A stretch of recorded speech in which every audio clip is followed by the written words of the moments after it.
warahmatullahi wabarakatuh. Kami dari kelompok 3 akan menjelaskan tentang makanan khas Betawi. Yang akan kami jelaskan yang pertama ada kerak telur, asinan Betawi, roti buaya, soto Betawi, dan dodol Betawi. Sebelumnya perkenalkan, nama saya Salsa Novira Mawati. Saya Nabila Zairelma. Saya Fira Saputra. Saya Mutiara Robodatulai. Saya Nafisya Pria Putri. Berikut adalah penjelasan. Kerak telur. Siapa sih yang nggak tahu kerak telur? Bagi kalian yang tinggal di daerah ibu kota Jakarta, pasti sudah tidak asing kan dengan yang namanya kerak telur? Kerak telur adalah makanan asli daerah Jakarta atau suku Betawi yang sangat fenomenal.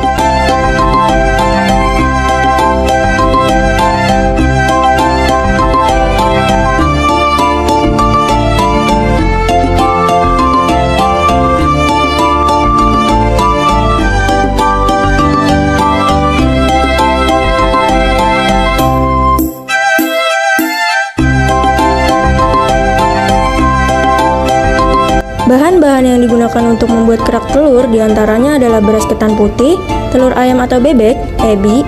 Ebi adalah udang kering yang diasinkan, yang disangrai kering ditambah bawang merah goreng. Lalu diberi bumbu yang dihaluskan berupa kelapa sangrai, cabai merah, kencur, jahe, merica butiran, garam, dan gula pasir.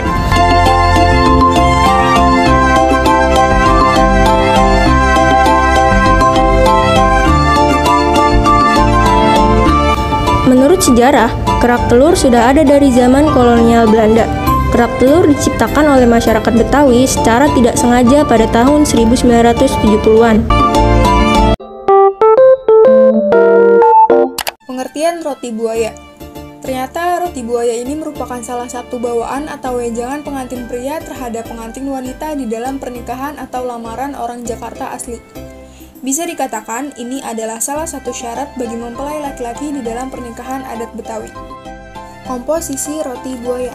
Yang pertama, 1000 gram tepung terigu. Yang kedua, 250 gram gula pasir halus. Yang ketiga, 100 gram margarin atau mentega. Yang keempat, 15 gram susu bubuk. Yang kelima, 3 butir telur ayam. Yang keenam, 25 gram ragi bubuk instan. Yang ketujuh, 70 cc air es. Yang kedelapan, 15 gram garam dapur. Yang kesembilan, pewarna makanan secukupnya. Sejarah roti buaya. Roti buaya atau roti mirip buaya mulai dikenalkan masyarakat Betawi ketika orang Eropa masuk ke Indonesia. Dengan demikian, tradisi dan budaya Eropa menyisipkan sedikit pengaruh dari penduduk asli. Salah satunya adalah acara pernikahan. Dalam acara pernikahan harus ada simbol. Saat itu, orang Eropa menggunakan bunga sebagai simbol pernikahan. Merasa tidak ingin kalah dan meniru Eropa, masyarakat Betawi ingin memiliki simbol tersendiri dalam acara pernikahan. Mereka memilih roti buaya atau roti mirip buaya sebagai simbol pernikahan adat Betawi.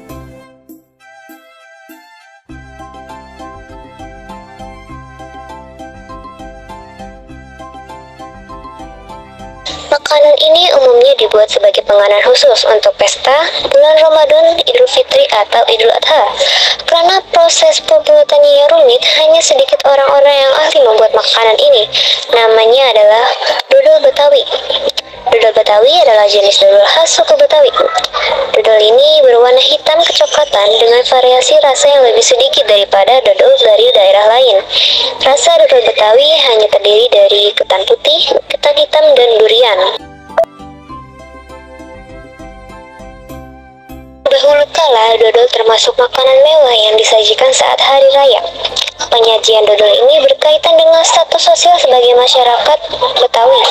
Dodol Betawi ini juga memiliki makna semangat gotong royong yang tersirat dalam proses pembuatannya. Masyarakat Betawi menganggap proses pembuatan dodol Betawi sebagai kerja tim yang bertujuan mempererat tali persaudaraan. Jam.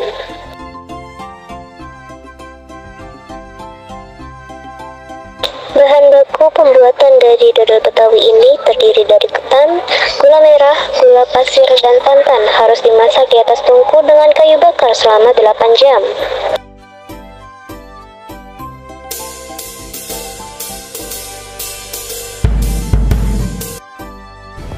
Asinan Betawi. Asinan sayuran orang Betawi dari Jakarta. Berbagai jenis sayuran yang diasinkan dan diawetkan seperti sawi, kubis, toge, tahu, selada yang disajikan dalam bumbu kacang yang dicampur cuka dan cabai. Ditaburi kacang goreng dan kerupuk, khususnya kerupuk mie. Racikan makanan ini merupakan hasil kulturasi budaya Betawi dengan Cina dan memiliki kombinasi rasa pedas, manis, asam, dan gurih yang pas. Kenapa dinamakan asinan? Istilah asinan mencakup pada proses pembuatan makanan ini yang dilakukan dengan pengawetan dengan perendaman sayur dan buah dalam larutan air dan garam atau dalam larutan air dan cuka. Nah, sekarang kita masuk di komposisinya. Ada 60 gram selada, 120 gram sawi asin, 60 gram lokio, 120 gram ketimun, 60 gram kol, 60 gram toge, 120 gram tahu putih, 6 buah kerupuk mie, 50 gram kerupuk merah, 50 gram kacang tanah kulit. Ada bahan air gulanya yaitu 600 ml air, 150 gram gula merah. Dan ada bumbu kacangnya yaitu 150 gram kacang tanah kulit, 2 buah cabai merah besar, 1 buah cabai rawit merah. Selanjutnya ada soto Betawi. Soto Betawi merupakan soto yang khas dari daerah DKI Jakarta, seperti halnya soto Madura dan soto sulung. Soto Betawi juga menggunakan jerawan.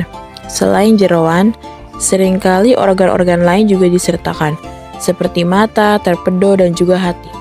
Daging sapi juga menjadi bahan campuran dalam soto Betawi. Nama soto Betawi mulai populer di masyarakat pada tahun 1977 atau 1978. Namun soto Betawi sudah banyak dijual dan dikenal oleh banyak kalangan masyarakat sebelumnya. Nama soto Betawi pertama kali diterbitkan oleh Li Bawanbo. Ia adalah penjual soto pertama yang menggunakan istilah soto Betawi untuk menjual soto. Komposisi dari soto Betawi. Ada air putih, santan dari 1 butir kelapa, daging sandung lamur, babat rebus, paru rebus, daun jeruk, garam, kayu manis, serai, cengkeh, lengkuas, minyak, daun salam, daun pandan, gula pasir, buah pala, dan terakhir merica bubuk.